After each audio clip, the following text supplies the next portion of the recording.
E aí galera, beleza? Aqui é o Dr. Control. Bom pessoal, no vídeo de hoje, na verdade aí eu venho tirar a dúvida de um inscrito aqui do canal que andou perguntando algumas coisas para mim, porque ele adquiriu exatamente um kit usando esta placa-mãe. Então nesse vídeo eu venho tirar a dúvida não somente dele, mas para todos aqueles que estão interessados em comprar, por exemplo, a partir dessa placa-mãe montar um kit Xeon, tá? Então assim, a gente sabe que aqui no AliExpress existem kits já prontos, já montados com esta placa-mãe, e também tem somente a placa-mãe, porque tem muitos aí que preferem comprar de forma separada e montando o seu kit.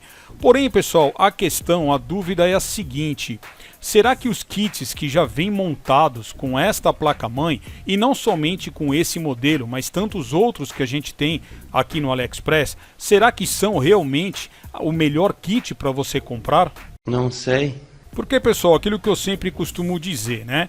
Os chineses aqui, eles montam os kits de forma que eles querem ganhar dinheiro, estão montando e coloca para vender, e não fazem aí muitos testes a fundo para saber se aquela placa-mãe vai aguentar um determinado processador. Então eles vão montando os kits de forma aleatória, as pessoas vão comprando e depois é que vão vendo aí no decorrer do tempo se aquela placa-mãe está aguentando ou não. Na verdade, pessoal, qualquer kit que você vai montar, né, por exemplo, aqui com esta placa, eu pego um processador qualquer aí do Xeon da linha V3, é claro que ele vai funcionar. Mas a questão não é só o funcionamento, e sim o que esse processador vai gerar de calor para aquela placa-mãe, porque ele vai ter um consumo maior do que outros, e com isso você pode acabar matando a sua placa-mãe, né, diminuindo a vida útil dela, porque você não soube ou de repente acreditou em alguns que falaram que aquele kit poderia ser uma ótima alternativa.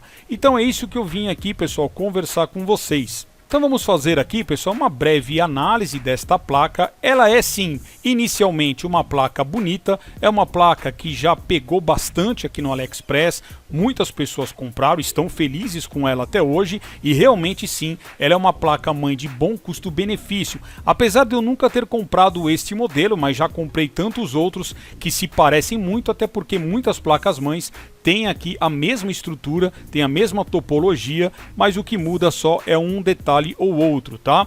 Então assim, apesar de ser uma placa-mãe de entrada, ela consegue suportar alguns processadores da linha Xeon, porém outros nem tanto. Ela está num preço muito bom, custando aí seus R$ 445 na data de hoje, com o frete grátis. De repente você tem ali um cupom ou da loja, um cupom que você pegou em alguma promoção, e ela pode sair até menos de R$ 400, onde vale muito a pena sim adquirir esta placa. Além de bonita, também ela tem ótimas funcionalidades. Mas vamos fazer algumas análises dela aqui, tá galera? Porque não basta só a belezinha dela. É verdade. Primeiramente, pessoal, a gente vai falar sobre o chipset, tá? Que é esse cara que está aqui abaixo desse dissipador passivo. O chipset, pessoal, de muitas placas-mãe acabaram ficando escassos o verdadeiro chipset C612, que é o verdadeiro X99. Então começou a fazer uma adaptação de outros chipsets de desktops comuns para estas placas-mães chinesas. No caso dessa daqui, se a gente verificar aqui nos detalhes dela, ela pode vir com o Q87, ela pode vir com o chipset B85, que inclusive eu já trouxe algumas placas com esse chipset. Isso não é um indicador de que aquele chipset é ruim, mas ele tem sim algumas funcionalidades reduzidas. Eles são mais simples, né, na questão aí de expansibilidade daquela placa-mãe. Então ela é uma placa-mãe que a gente pode falar até que é gamer, porém uma placa-mãe de entrada. Aqui com relação ao soquete dela, ela tem um diferencial, né? Aqui o soquete LGA 2011 V3, que ele é todo cromado. Isso aqui também eu acho bem bonito nessa placa, além de todos esses detalhes na cor vermelha. Outro detalhe interessante, pessoal, aqui nesta placa, falando aqui um pouco das memórias, né? Então você pode ver que ela tem aqui 4 slots, sendo então que ela suporta aí o Quad Channel, tá? Não são todas as placas-mãe que tem 4 slots que dão suporte ao Quad Channel. Dependendo do chipset, ela pode suportar, por exemplo, apenas um Dual Channel. Então você pode colocar 4 pentes e memória, mas só vai ser ativado o Dual Channel. Nesse caso e também em outros casos de outras placas X99, ela consegue sim ativar o Quad Channel. Então isso aqui já é também um ponto positivo para essa placa. Ainda aqui na parte superior dela, a gente pode ver que ela tem aqui um dissipador que a gente chama de passivo, ou seja, é um dissipador que não tem nenhum tipo de refrigeração através de uma ventoinha,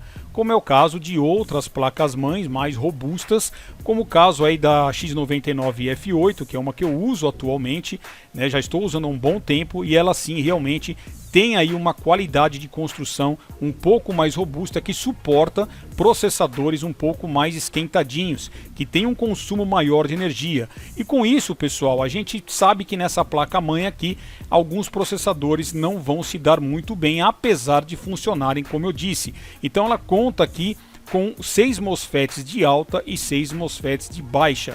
É basicamente uma construção simples com relação a isso, mas que consegue ainda, né, aí levar alguns processadores de boa. Outro ponto, galera, que eu esqueci de comentar ainda em relação às memórias, que elas podem chegar até 64 GB. Porém, né, para quem pretende comprar uma placa dessa para games, o mínimo recomendável hoje seria 16 GB, e aí o máximo, dependendo para o que você vai fazer, 32.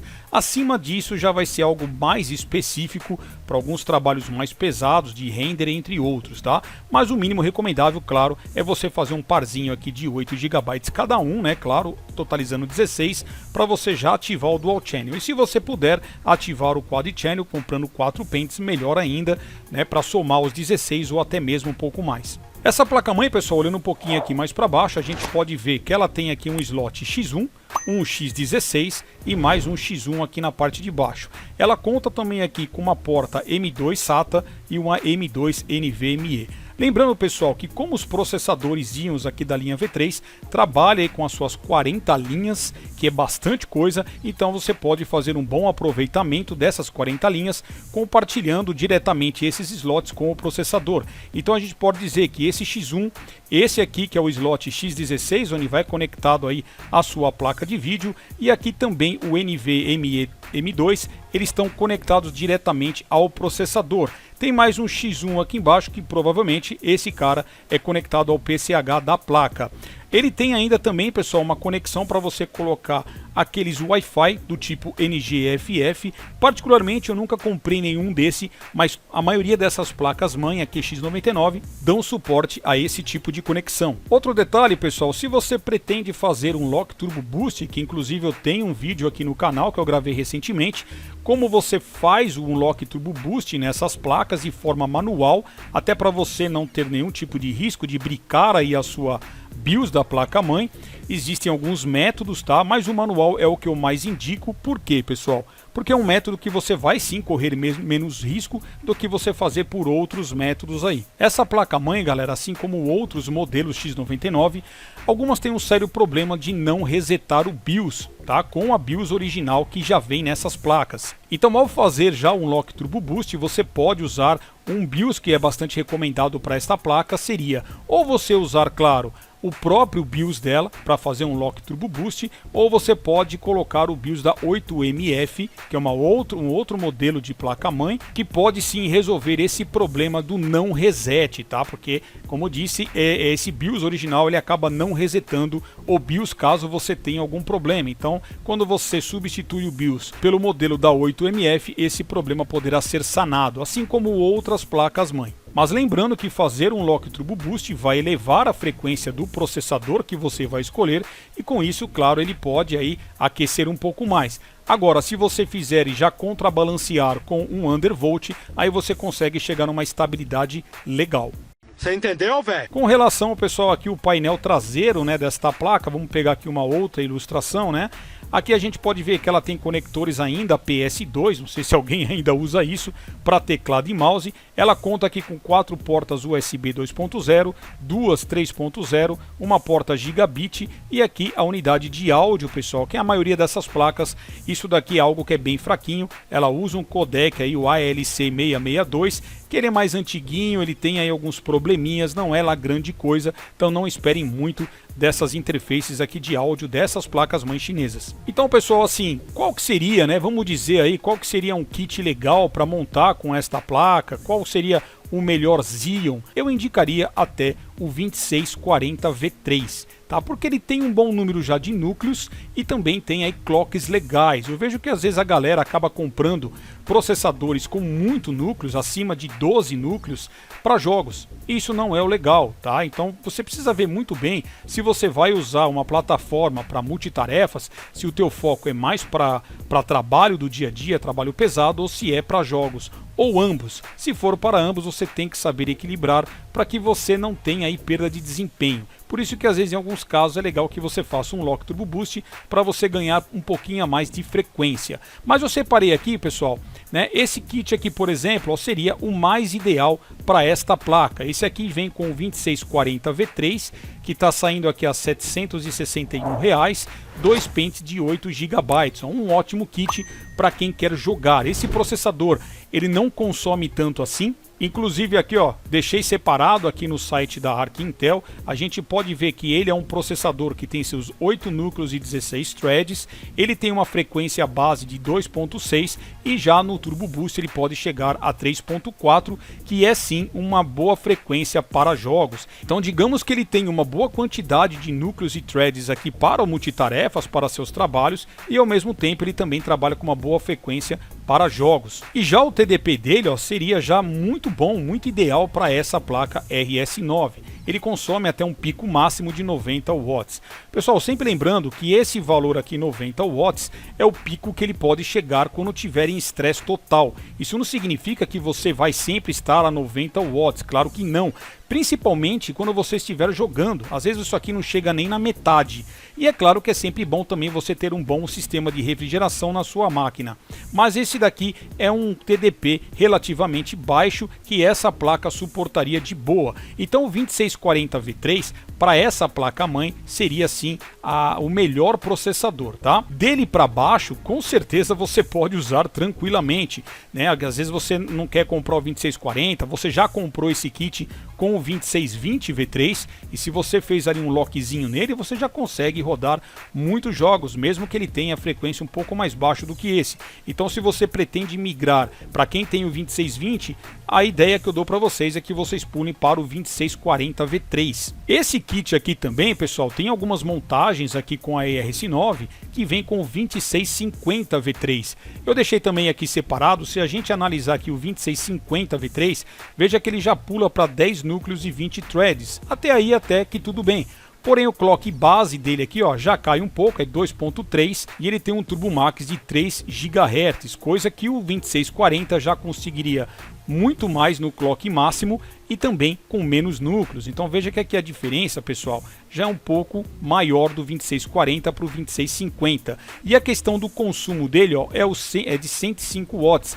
Então, pessoal, não vou dizer para vocês que não vai rodar jogos, que não vai ser bom. Porém, se você comparar o 2640 com o 2650, eu não indico de forma alguma o 2650 para a placa-mãe RS9 se você pretende rodar jogos. Como eu disse, volto a repetir, ele pode sim rodar jogos, mas não vai rodar tão bem, não vai ter um desempenho tão legal quanto o 2640 V3. E aqui, pessoal, olha agora esse anúncio, foi aquilo que eu disse logo no começo do vídeo, né? O chinês monta lá o kit e manda bala.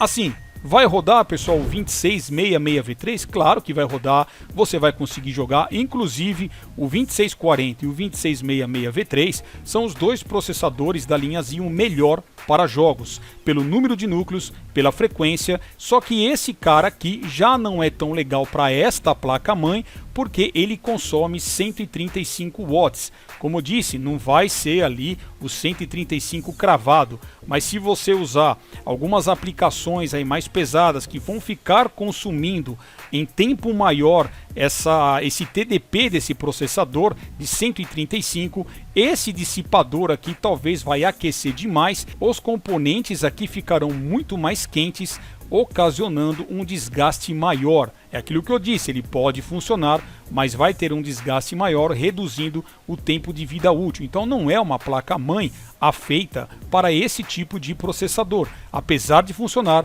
mas não é o mais ideal. O mais ideal seria, como eu disse, do 2640 para trás. Então, se você pretender comprar o 2666V3, que você monte um kit com uma placa-mãe muito mais robusta do que essa. E se acaso você comprou aquele kit com o 2666V3, uma forma de você resolver o problema é colocando, pessoal, um air cooler do tipo desse aqui, ó, que é o air cooler horizontal, aonde ele vai tentar aqui, ó, jogar o ar para baixo, né, de forma que consiga resfriar um pouco mais ali o dissipador de calor do setor de VRM, além de outros fãs que você deverá colocar dentro do seu gabinete para melhorar ainda mais o airflow e também trabalhar com uma boa pasta térmica, de uma boa condutividade térmica também. Porém, esses caras aqui, ó, eles costumam ser um pouco mais caros. Veja que aqui ele está saindo a 239 aqui no site da Amazon. Ele possui 6 heat pipes, mas é um investimento talvez necessário para quem compra esse tipo de kit. Veja que o TDP que ele suporta de processadores, ó, até 130 watts. E o 2666 ele vai até 135. Então esse cara aqui até conseguiria dar conta do recado. Outro ponto aqui, pessoal, voltando para a placa-mãe, que eu também gostaria de ressaltar, é o posicionamento aqui, ó, do SATA M2 e do NVMe. Eu acho que o engenheiro da placa deveria fazer isso aqui justamente ao contrário. Por quê? Aqui no X16 é onde você coloca a sua placa de vídeo. E a placa de vídeo a gente sabe que ela tem um aquecimento e ela pode jogar o calor aqui para baixo, onde o seu NVMe estaria na parte de baixo da sua placa de vídeo. Então a gente sabe que o SATA M2, que é aquele tipo de SSD que você coloca igualmente aqui nessas 4 portas SATA que está aqui, é o mesmo desempenho, porém eles consomem menos, eles tendem a esquentar menos. Então eu acho que isso daqui deveria estar na parte de baixo e o NVMe na parte de cima. Então, se vocês pretendem colocar um NVMe, não coloquem um de alto desempenho, porque tendem a esquentar mais. Contando já com o calor emanado da placa de vídeo, você vai ter um aquecimento muito grande. Então, um que eu poderia indicar para vocês seria o NVMe da Netac, aquele modelo NV3000. Ele tem um bom desempenho e não esquenta tanto quanto outros modelos aí mais parrudos, que precisam até de uma dissipação um pouco melhor. Então, pessoal, é isso que eu queria trazer no vídeo de hoje. Eu queria fazer alguns esclarecimentos. Esse esclarecimento que eu dei aqui não serve só para esta placa-mãe, mas de repente para outras também. E se vocês gostam desse tipo de conteúdo, desse tipo de análise de uma placa X99 aqui do AliExpress, deixem nos comentários, né? Coloca aí, olha, eu quero saber mais detalhes sobre a K9 ou qualquer outra X99, que eu vou buscar informação, eu faço algumas pesquisas e trago aqui para vocês, tá? De forma um pouco mais didática, que vocês tenham um melhor entendimento e que também tenham mais assertividade na hora de comprar. E lembrando que eu vou deixar de qualquer forma, claro, uma lista aqui na descrição do vídeo para quem quer adquirir alguns kits legais aqui do AliExpress, alguns kits que são legais, assim como aqui o da RS9, estarão todos aí na descrição, tá? E se você gostou, é claro, deixa aquele like, se inscreve no canal, ativa o sininho e vem fazer parte do nosso grupo do WhatsApp, que o link segue na descrição. Então, galera, vou ficando por aqui. Fica aí meu forte abraço e até a próxima. Valeu!